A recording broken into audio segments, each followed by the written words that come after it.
and the sense that not only do we have to persuade the leaders, but we have to become the leaders.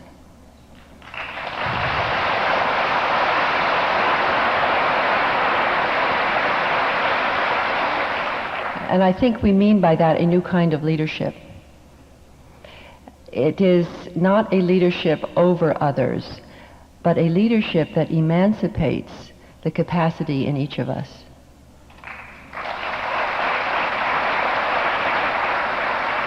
And that kind of leadership is what each of us is. And I'd like to just tell a brief story based on inspiration I got from Jackie just now about how this particular decision occurred to me in the last 2 months, because it's a story of a seed. It started out on April 11th of this year, and I made a decision to do something which had never happened in the history of my personal family. I have a very big family, about 60 people, with a father who just died and an uncle who's 86 and an aunt who's 92.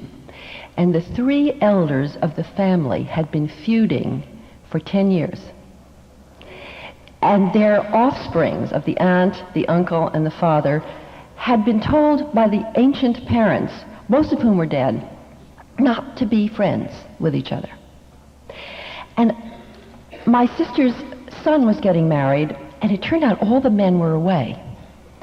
My brother, all the ones who would have been sort of running the show. And I realized, Barbara, you're 53 years old, and you have never taken a step to see whether this family, who has been fighting for 10 years, might like to talk to each other.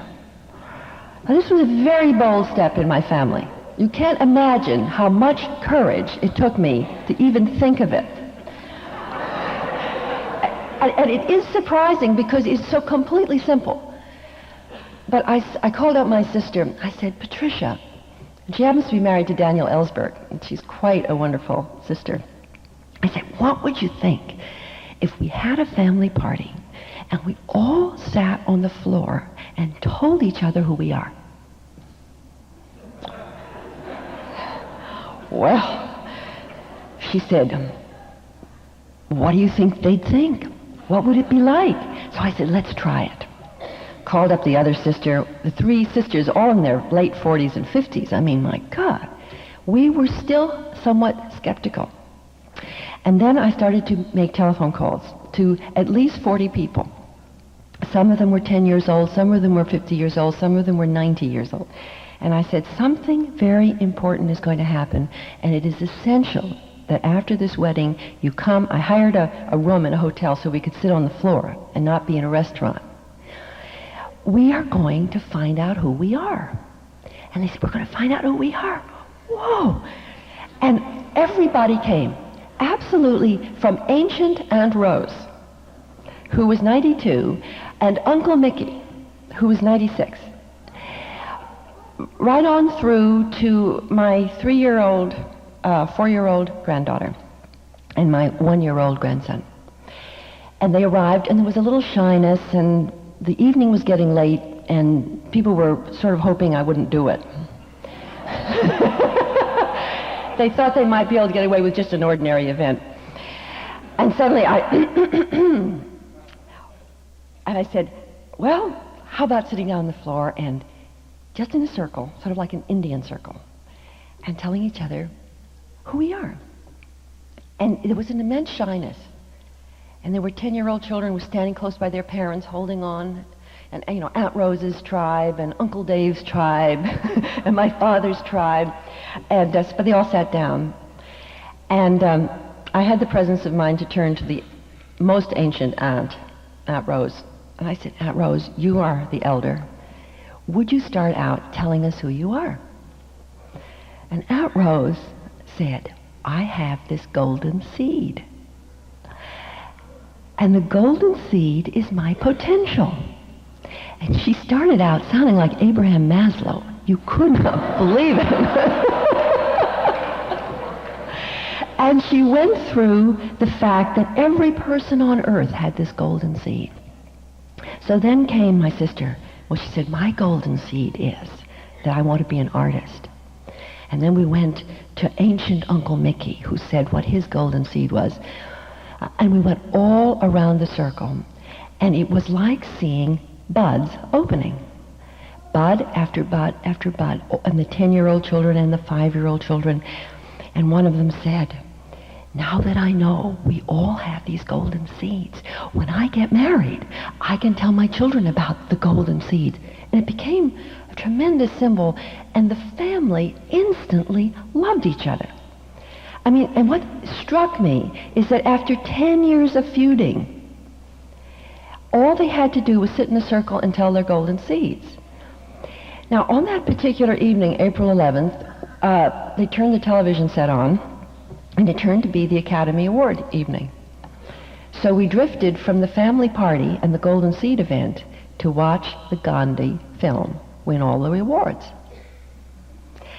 And we heard Attenborough quote from Gandhi about peace.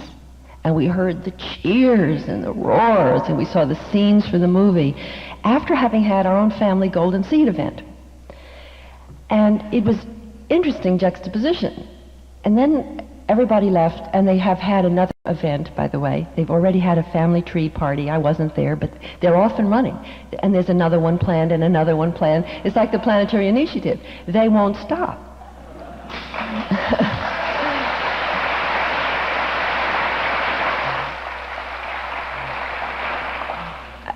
And after watching the Gandhi film, I was very touched. It was like my golden seed. Because I did start out the family party by saying, you know, we are the descendants of people who came over from Europe and who were successful. And here we are, the children and the grandchildren of that generation of Americans. And our question is, which way America? Because I'd asked my family to let us know, which way America?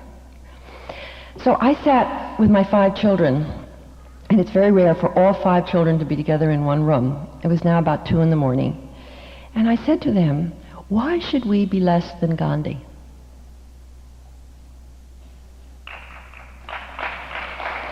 I mean, why? Look at the family party. Maybe because of people like Gandhi, it's not that hard anymore. Maybe the barrier that separates us is so thin that if anybody has the nerve to say, let's all sit down and tell our golden seeds, they will find that the seed's ready to pop, because it's time. You know how seeds are. If you try to get them to grow in February, it doesn't work at all, but you can't stop them in May. And I got the feeling it's May, not March. So I was leaving that party with that inside me, and then I heard a tape by Joan Holmes, who heads up the Hunger Project. And it was a tape on vision. And she said, you know why people don't dare have vision? Because it develops very deep structural tension. If you let yourself experience your vision, and then you experience the structural tension between where you are and what the vision is, you will be uncomfortable.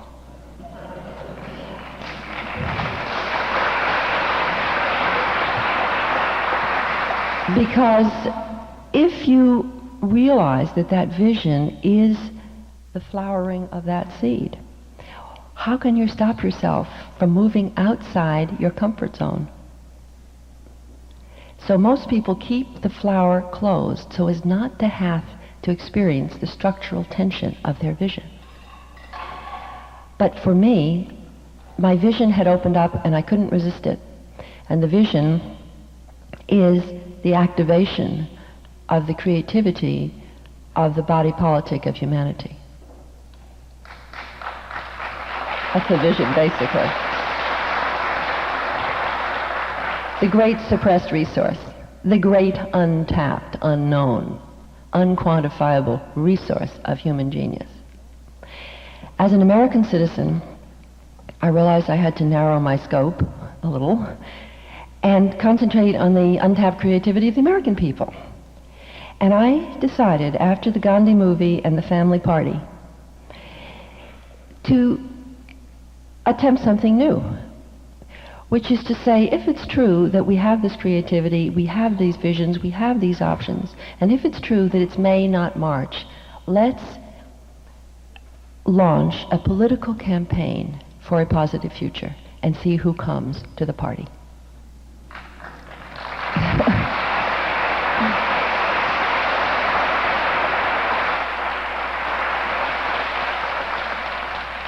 And that's what I've decided to do.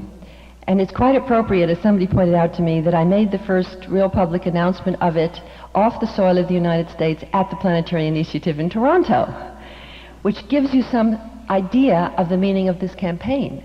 It's a campaign for the planet.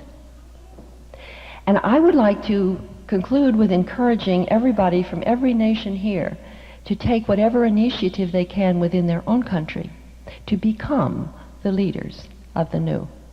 Thank you.